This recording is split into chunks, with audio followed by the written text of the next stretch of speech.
West Hill United is a progressive spiritual community where how you live is more important than what you believe. West Hill United is a people, a place, an idea. We are a community living out of a progressive faith, striving to make a positive difference in our own lives, the lives of others, and the world. Join us Sundays at 10:30 a.m. or connect with us at any time.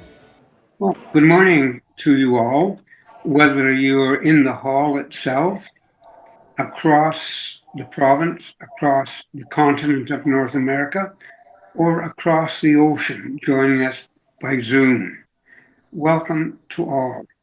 Hopefully, you'll find this a very warm place, especially this morning, since the weather has been quite frigid and almost Arctic the last little while.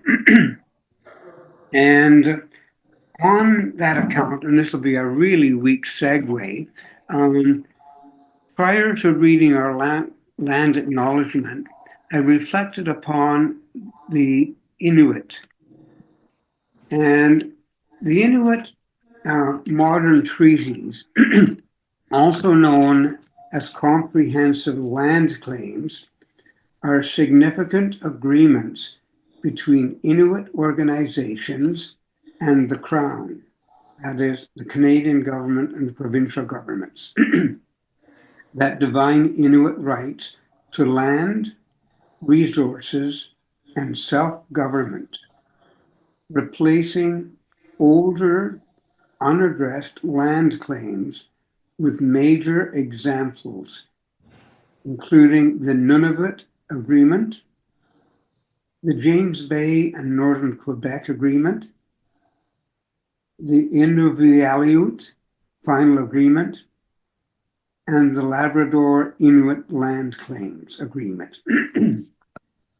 Pardon me, establishing new governance structures and constitutional rights for Inuit across Inuit Nunangat, or Inuit homeland.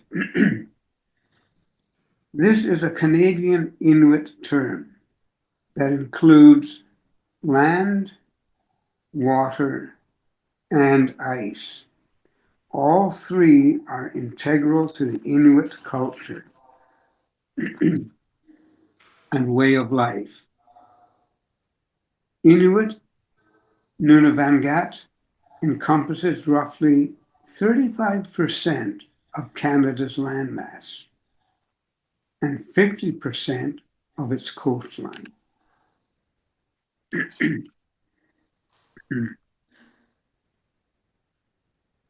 We are all treaty people, means that people, both Indigenous and non-Indigenous, have a shared responsibility and a shared benefit from the treaties signed between the Indigenous peoples and the governments.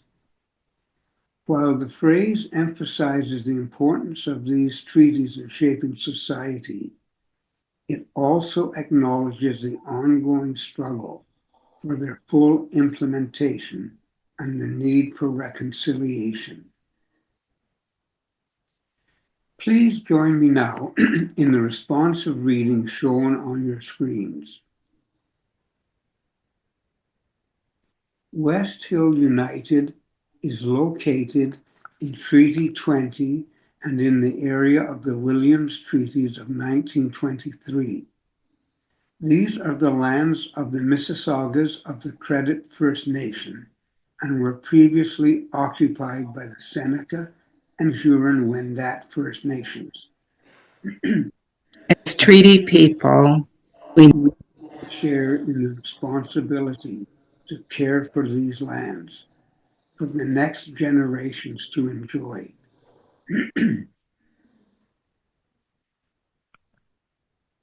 This place is and will continue to be home to Indigenous peoples as long as the sun shines, the grass grows, and the rivers flow. We are grateful for the opportunity to live, work, and gather in community here. And we thank all the generations of people who have taken care of the land for thousands of years.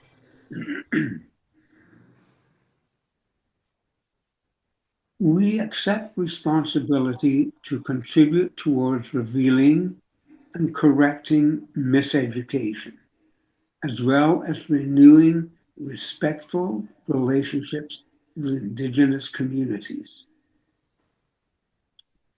We accept responsibility to contribute towards revealing and correcting miseducation, as well as renewing respectful relationships and Indigenous communities. Amen. At the end of the readings, we customarily add the phrase, offer it as wisdom for the journey. And we invite you to respond with the phrase, may we walk in its light. This is simply an invitation to participate if you wish to do so. Pardon me. The first reading is from Eric Fromm and his book, The Art of Loving. The first step is to become aware that love is an art, just as living is an art.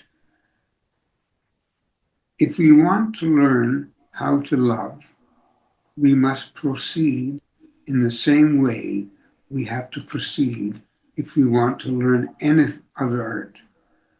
Say music, painting, carpentry, or the art of medicine or engineering. What are the necessary steps in learning any art? The process of learning an art can be divided conveniently into two parts. One, the mastery of the theory.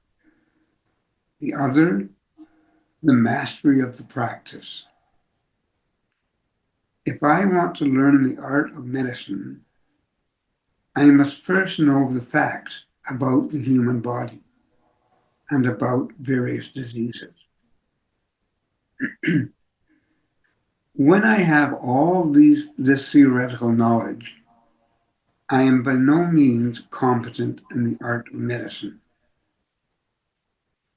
I shall become a master in this art only after a great deal of practice, until eventually the results of my theoretical knowledge and the results of my practice are blended into one. My intuition, the essence of the mastery of any art. But aside from learning the theory and the practice, there is a third factor necessary to becoming a master in any art. The mastery of the art must be a matter of ultimate concern. There must be nothing else in the world more important than the art. This holds true for music, for medicine, for carpentry, and for love.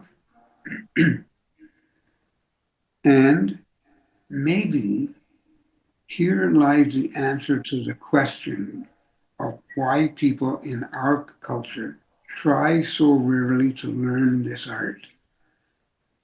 In spite of their obvious failures, in spite of the deep-seated craving for love, almost everything else is considered to be more important than love. Success, prestige, money, power. Almost all our energy is used for the learning of how to achieve these aims, and almost none to learn the art of loving. Offered as wisdom for the journey. Walk his life. Good morning again. Before I jump into things this morning, I just want to give a special shout out. My Aunt Brenda, who helped raise me, she is actually online this morning, and I just want to say thank you to her for joining, and just I'm so glad that you are part of things this morning. All right. Oh well, thank you. She's a very special person, and it means a lot to me. Helped me through so many different times. Starting off this morning, I want to start a place that I do a lot sometimes. It's a simple idea. And actually, Aiden, if we could kind of go just to the next slide there. So I want people to focus in on this. I know sometimes they'll kind of read what's on the screen. And here's what I want us to focus in on. I think we want to have a good life. I think that's one of the things that unites us. I don't think we wake up and we say, I hope 2026 is just mediocre.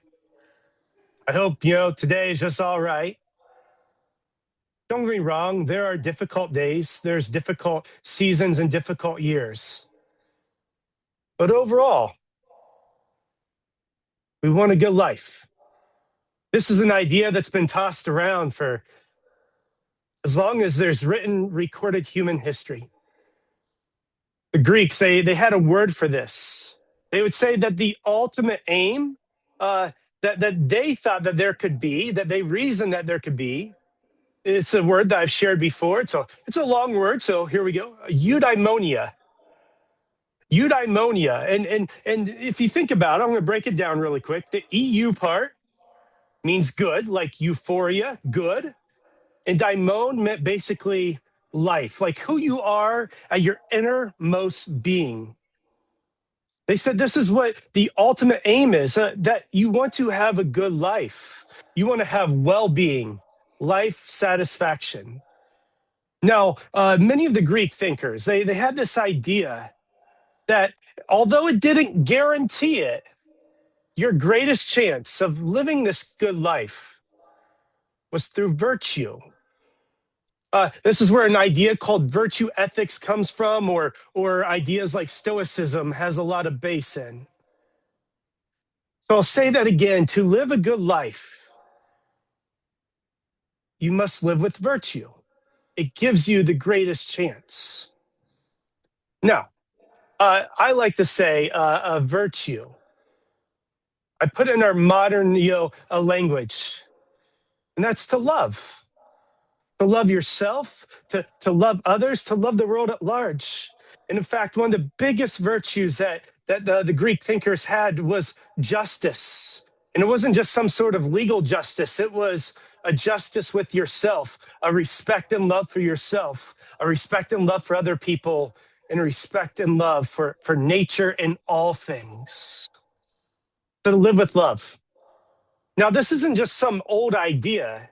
As I've shared before, one of my favorite studies is the Harvard study of adult development. The Harvard study of adult development, that's a mouthful. It started nearly 100 years ago in the 1930s. And so this study began because they wanted to try to answer what it takes to live a good life. They wanted to have a long-standing study that measured life satisfaction and well-being. So now that the study has been going on for 90 plus years ago, the director of the study, Dr. George Valiant, he was asked in an interview, so what can you tell us? Millions of dollars of research. What does it take to live the good life? And here's what he said. He started with 3 simple words. Happiness equals love. Happiness equals love. And of course, by happiness, he meant, satisfaction, a deep happiness, a deep joy, not just a fleeting happiness. And he went on to share in this interview, by love, he meant healthy relationships with yourself, with everybody, with all. And then he got home and he thought about it. Did I just give some cliche answer, like the Beatles, all you need is love? Did I just want something warm and fuzzy? We've been in the season of Hallmark movies. Did I just want something that sounded nice? And so he reviewed all the research once again. Over 90 years of research, multiple demographics, multi-million dollars spent on it. And then he penned another article for Positive Psychology. And the name of this article, it was 10 words. And he said, as the name of the article, I stand by my words. Happiness equals love. Full stop. Happiness equals love. Full stop. Life satisfaction. Wellness. Once again, I'm not saying that every day is easy, every season, or even every year. But overall, that's what matters the most. That's why I appreciate that we are guided by love. That's what we want here at West Hill. That's what I think that we need in our individual lives, as well as a community. Now, that can sound good sometimes, right? The theory of it, the idealism of it sounds really nice. But then Monday happens. The real life happens. I think a lot of times people want to do good, but they don't always know what that is. I've been a career coach now for years, and yes, I help people, maybe find a different career or things along that nature. But one of the biggest things I do is I help them find clarity and what they need with life overall. The people that I work with, I think that they generally want good in their life. They just need help finding what that is. That's why I'm excited for this series. You see, years ago, I decided more than anything in my life, and once again, I'm not saying I'm perfect at this. I decided more than anything, I wanted to live as loving of a life as I possibly could. And sometimes there would just be great effort given, sometimes maybe not as much. And sometimes I would really feel like I am in alignment. I'm doing things the way that I need to. And other times, frustration. And so as I started, throughout the years, I thought about things. Okay, what does this mean to love the best I can and to love and to be loved? Well, I came across a theory called goal setting theory. And I thought, okay, well, my ultimate aim is to, as West Hill says, to be guided by love, to love, with all that I can. Well, how could goal setting theory help me? What has the research shown rather than me just, using brute force and, just having, strong desire? What if I applied some of this research? And there's 4 major components to goal setting theory. And the first, you'll see on the screen here, clarity. If you get maybe one thing here today, I want to communicate this here. This is one of the biggest purposes of this upcoming series.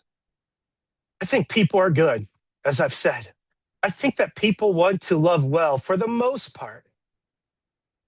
But a lot of times we need help in gaining clarity. And this is why this series is focused around these 7 questions. Every morning in my life, I try to ask myself, how can I best love? But then I just don't leave it at that. Over time, I've given other questions to help gain clarity. When can I best love? Now, on a daily basis, that might mean, for example, I've realized that I'm much more productive if I just go to a coffee shop in the morning. That's a thing of when. I also realize this is what I need to do at night to help prepare for the next day. Other questions. Where can I best love? Can I best love? Which ways can I best love? Using justice, using kindness. A big way for me is that I have chosen in my life, and once again, not saying I'm perfect at this, I want to have extreme gratitude because I know that our minds can work against us. You want to pick out the different things that can be a threat. But I try to be purposeful about saying which way and using gratitude to see the good. Another question that I utilize, what can I love? What things, what experiences? Sometimes it's as simple as a nice cup of coffee or tea. And that helps with that thing of gratitude. I could go through all the questions, but this, once again, is the heartbeat of this series. And here's part of the reasoning, is when we can gain a greater clarity, some different things happen. And this goes right along with goal setting theory. We can feel more of a peace of mind, that we are in alignment with what we need to do. So, for example, the question of when. I like to practice reverse engineering. I like to think about my life overall. And so in the book, The 7 Habits of Highly Effective People, it says to start with the end in sight. So this journal life planner that I've talked about, it starts with the big picture. When it's all said and done, what will you have wanted from life? And then it works its way backwards. This year, how will this year, 2026, be in alignment with what you think that you need out of life to love others and to love yourself? Clarity. It can give a peace of mind. It can remove the mental cobwebs that can be there. And then, as goal setting theory says, once you have clarity, I think it can motivate you, as it says on the next slide, to be challenged. The second big part of goal setting theory says that you need challenging goals. You need something that really makes you want to wake up in the morning, that can just stretch you a little bit. And for me, this idea to love and to be loved, to aim to love the best that I can in my life, it was a simple choice I made years ago. But it's been one of the most compelling and captivating choices I've ever made. Yes, it has times of difficulty. It's not always, rainbows and butterflies. In fact, as I think about a beautiful painting, there's darkness sometimes in that painting. But the challenge to see that light, it's a good process to be a part of. So when you gain clarity, you usually are more likely to want to do something that's challenging. And then the third part, as it shows on the next slide here, commitment. This is where a lot of people can be. They want to do good, but they don't know exactly what that is. This is why I'm passionate about these questions, as I hope that they can help people gain clarity, but then, just as important, to commit. I appreciate this word, commit. Now, I haven't thought about the language of this in a while, and so let's see if I remember this well. If I remember the etymology of the word commit, it means to join, and to admit. I think it's Latin, and it means to kind of do away with. So you're kind of doing away with other things, but you are joining with the things that matter. You're making a decision. And when we gain clarity, and it's a compelling clarity, we are more likely to commit. And I think with committing to the right things, to love ourselves, to love others, what could be better? And that's motivating. I love the phrase, meaning fuels motivation. And so when we have clarity and something that's challenging around the most meaningful things, It motivates us to commit. And then finally, the fourth part that the research shows in goal setting theory. If we want to be in alignment and accomplish our goals, to have consistency. That's why I wanted to share this journaling process, because for me, it's a daily habit. It's a daily ritual. I don't have all the answers every day. Sometimes I waver, I forget. I'm not as maybe strong as I need to be, but it's being consistent. But once again, it goes back to being clear in what I need and what others around me need. Once again, I don't have all those answers, but it's this daily practice of being attentive, of asking those questions. How can I best love others and myself? Where can I best love others and myself? When can I best love others and myself? Which ways can I best love others and myself and all that is? And the questions can continue, of course. It's because of this process to challenge myself to gain clarity in the things that matter most and to commit to them and to be consistent in them. Because as the research shows, the Harvard study of adult development, that the most guaranteed way to living the best life that we can, a meaningful life, a life of well-being and satisfaction, is to live a life of love. That's why these things matter. West Hill, I'm excited to be on this journey with you. We do meaningful work. When I first saw that, West Hill's main pillar was to be guided by love, I knew that's something that I could get behind. We're going to walk through this series and this process together. We're going to take it one step at a time. And my hope is that as individuals, we grow in a greater love for ourselves and for others and all that is. And as a community, we're going to be starting a process of Vision Works where we look out at our next 5 years together. And I hope that these questions can help shape and form not just who we want to be, but who we need to be, as loving as a community as we can be. I want to end this morning with one of my favorite quotes. And as I read this aloud, I ask that you just take it to heart.